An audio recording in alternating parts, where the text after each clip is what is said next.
ತಮಗೆಲ್ಲ ತಿಳಿದಿರುವ ಹಾಗೆ ಕಲಬುರಗಿ ನಗರ ಪೊಲೀಸ್ ವತಿಯಿಂದ ಈ ಸಂಚಾರ ಸುಧಾರಣೆಗೋಸ್ಕರ ಈ ಚಲನ್ ವ್ಯವಸ್ಥೆ ನಾವು ಸ್ಟಾರ್ಟ್ ಮಾಡಿದ್ವಿ ಜನವರಿ ತಿಂಗಳಿಂದ.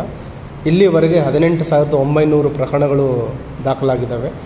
ಅದರಲ್ಲಿ ಸಾರ್ವಜನಿಕರು ನಿಯರ್ಲಿ 6,100 ಪ್ರಕರಣಗಳಲ್ಲಿ ಈ ಚಲನನ್ನು ಕಟ್ಟಿದ್ದಾರೆ. Worth around 35 lac. ಇನ್ನೂ ಸುಮಾರು ಜನ ಕಟ್ಟಬೇಕಾಗಿದೆ. ಅವರಿಗೆ ಒಂದು ಸಲಹೆ ಏನಂತಂದರೆ, ರಾಜ್ಯ ಸರ್ಕಾರವು ಒಂದು ವಿಶೇಷ ರಿಯಾಯಿತಿಯನ್ನು ನೀಡಿದೆ. ಏನು ಈಗ ಈ ಚಲನಲ್ಲಿ ದಂಡ ಪಾವತಿ ಮಾಡಬೇಕು, ಅದರಲ್ಲಿ 50% ರಿಯಾಯಿತಿಯನ್ನು ನೀಡಿದೆ. ಇದಕ್ಕಿರುವ ವಿಂಡೋ ಪೀರಿಯಡ್ ಏನಂತಂದರೆ ಆಗಸ್ಟ್ 23ರಿಂದ ಸೆಪ್ಟೆಂಬರ್ 12ರವರೆಗಿದೆ. ಈಗ ಇನ್ನೂ 5 ದಿವಸ ಕಾಲಾವಕಾಶ ಇದೆ.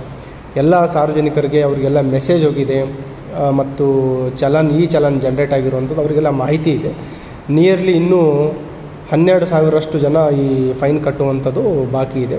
ಅದರ ಒಂದು ಸದುಪಯೋಗ ಪಡಿಸ್ಕೋಬೇಕು. ಯಾಕಂದರೆ 50% ರಿಯಾಯಿತಿ ಇನ್ನೂ 5 ದಿನದಲ್ಲಿ ಮಾತ್ರ ಮುಗಿಯಿತು. ಈಗಾಗಲೇ ಅದರದ್ದು ಒಂದು ಸದುಪಯೋಗನ ಸುಮಾರು 650 ಜನ ಅದನ್ನು ಬಳಸ್ಕೊಂಡಿದ್ದಾರೆ.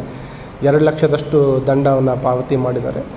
ಇದರಿಂದ ಅವರಿಗೂ ಒಂದು ಅವಕಾಶ, ಸದಾವಕಾಶ ಅಂತ ಹೇಳ್ತೀವಿ, ಒಂದು 50% ರಿಯಾಯಿತಿ ಇರುವಂಥ ಒಂದು ವಿಂಡೋ ಪೀರಿಯಡ್ ಇದೆ. ಅದನ್ನು ಬಳಸಬೇಕು. ಅದನ್ನು ನಾವು ನಮ್ಮ ಏನು ಟ್ರಾಫಿಕ್ ಮ್ಯಾನೇಜ್ಮೆಂಟ್ ಸೆಂಟರ್ ಇದೆ, ನಮ್ಮ ಕಂಟ್ರೋಲ್ ರೂಮಲ್ಲಿ ಇರ್ಬೋದು, ಅಥವಾ ನಮ್ಮ ಟ್ರಾಫಿಕ್ ಸ್ಟೇಷನ್ಗಳಲ್ಲಿ ಹೋಗಿ ಮಾಡ್ಬೋದು, ಅಥವಾ ಆನ್ಲೈನಲ್ಲಿಯೂ ಕೂಡ ಅವರು ಈ ಚಲನನ್ನು ಪೇಮೆಂಟ್ ಮಾಡ್ಬೋದು ಅಂತ ಹೇಳ್ತಾ ಇದ್ದೀನಿ. ಸೊ ಈ ನೆಕ್ಸ್ಟ್ 5 ಡೇಸ್ ಒಳಗಡೆ ಮ್ಯಾಕ್ಸಿಮಮ್ ಇದರ ಒಂದು ಸದುಪಯೋಗ ಪಡಿಸ್ಕೋಬೇಕಂತ ಸಾರ್ವಜನಿಕರಲ್ಲಿ, ಅದರಲ್ಲಿ ಯಾರಿಗೆ ಈ ಚಲನ್ ಹೋಗಿದೆ ಅವರಲ್ಲಿ ನಾನು ವಿನಂತಿಯನ್ನು ಮಾಡ್ಕೊತಾ ಇದ್ದೇನೆ. ಮತ್ತು ಆಫ್ಟರ್ 12th ಮತ್ತೆ ಅದು ನಾರ್ಮಲ್ ದಂಡ ಏನು ಇದೆ ಅದು ಸ್ಟಾರ್ಟ್ ಆಗಿಬಿಡುತ್ತೆ.